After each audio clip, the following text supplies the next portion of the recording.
สนามเนาะพร้อมนะพร้อมนะ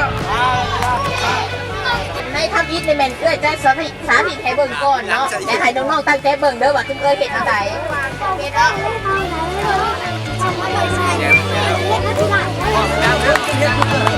เบิ่งเด้อไปเห็นผมเป็นบ่ได้เบิ่งเด้อ